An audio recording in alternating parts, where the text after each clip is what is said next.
बिस्मिल्लाहिर्रहमानिर्रहीम। जैसा कि बच्चों आपको पता है कि पेयरिंग स्कीम आ चुकी है, 10th class math pairing scheme 2022।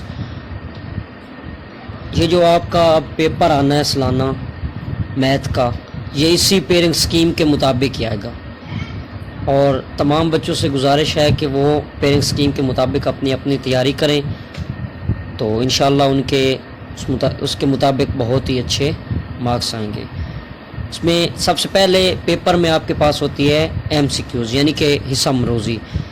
इसमें हिस्सा मरोज़ी में पहले चैप्टर में से आपकी एक मरोज़ी आएगी, दूसरे चैप्टर में से 2 मरोज़ी आएंगी और तीसरे चैप्टर में से भी एक, चौथे में से एक, पाँचवें में से 2 आएंगी, छठा, सातवां, आठवां, नौवां, 10वां, 11वां, 12वां, इन सब में से छठा, सातवां, आठवां, 9वां, 10वां, 11वां, 12वां और 13, इन सब में से आपकी एक एक मरोज़ी आएगी। इसके बाद आपके पास आता है शॉर्ट क्वेश्चन। शॉर्ट क्वेश्चंस का आपके पास क्वेश्चन नंबर 2 होता है। इसमें आपने कोई से 6 क्वेश्चन करने होते हैं। आपको 9 क्वेश्चन दिए होते हैं, उनमें से आपने कोई से 6 क्वेश्चन को अटेम्प्ट करना होता है।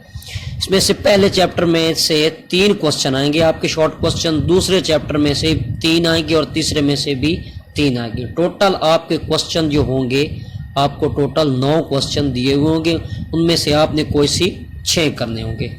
उसके बाद नेक्स्ट आता है हमारे पास क्वेश्चन नंबर 3, अटेम्प्ट एनी 6। इसमें से आपने 6 करने होते हैं। तो चौथा चैप्टर, चौथा, पाँचवा और छठा, इसमें से आपका तीसरा क्वेश्चन बनेगा।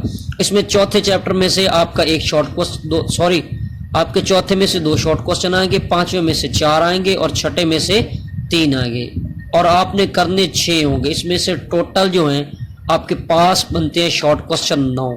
जी, आपको 9 दिए हुए होंगे, आप उनमें से कोई से आपने 6 अपने मर्जी के अटेम्प्ट करने होते हैं। नेक्स्ट हमारे पास आ जाता है क्वेश्चन नंबर 4। इसमें भी आपने 6 करने होते हैं। इसमें 7वां, 8वां, 9वां, 10वां, 11वां, 12वां और 13वां चैप्टर शामिल है। ये जो पोर्शन है आपका 7वां, 8वां, 9वां, 10वां, 11वां, 12वां, 13वां में से आएगा। इसमें से 7वें में से आपको 2 क्वेश्चन आएंगे शॉर्ट क्वेश्चन, 8वें में से आपको एक शॉर्ट क्वेश्चन आएगा, 9वें में से भी एक शॉर्ट क्वेश्चन आएगा, 10वां, 11वां, 12वां, उनमें से आपको एक एक शॉर्ट क्वेश्चन आएगा। ये 13वां जो है आपका, उसमें से आपको 2 शॉर्ट क्वेश्चन आएंगे। तो टोटल ये भी हमारे पास बनते हैं 9 क्वेश्चन। 9 क्वेश्चन आपके पास होते हैं, आपने उनमें से कोई से 6 अटेम्प्ट करने होते हैं। जी, तो इसके बाद आपका आता है लॉन्ग क्वेश्चन का पोर्शन। इसमें होते हैं लॉन्ग क्वेश्चन। इसमें देखो क्वेश्चन नंबर 5 आता है आपका। क्वेश्चन नंबर जो 5 होता है वो आपके पहले चैप्टर में से एक पार्ट उसका आएगा और एक आएगा आपका दूसरे चैप्टर में से। आपका क्वेश्चन नंबर 5 लॉन्ग क्वेश्चन जो होता है आपका पहले चैप्टर में से और दूसरे चैप्टर में से एक आपका लॉन्ग क्वेश्चन कंप्लीट होता है। उसके बाद आता है क्वेश्चन नंबर 6। उसका भी पहला ए और बी 2 पार्ट होते हैं। पहला पार्ट आपका चैप्टर 3 से आता है और आपका दूसरा पार्ट चैप्टर 4 से आएगा।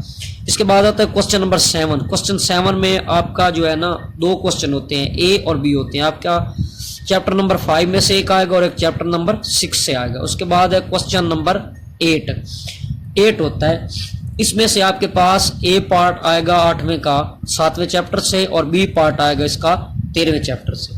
आपने इनमें से कोई से 3 क्वेश्चन करने होते हैं, लेकिन यहाँ पे जो क्वेश्चन नंबर 9 है, 9 वो आपका चैप्टर नंबर 9 से थ्योरम और चैप्टर नंबर 12 में से आपको 2 थ्योरम आते हैं। आपने इनमें से कोई से एक चैप्टर में से थ्योरम कर लेना है, वहीं से आपका आ जाता है। 2 मसले, ये 8 नंबर का एक मसला होता है, 2 दिए होते हैं, आपने अपनी मर्जी का एक करना होता है। इस तरह आपके पास इससे आपका पेपर जो है ना कंप्लीट हो जाता है। अगर आप इसके मुताबिक तैयारी करते हो तो आपके फुल मार्क्स आ सकते हैं और दिन बहुत कम रह गए हैं। आप अपनी तैयारी को अब और बेहतर करें।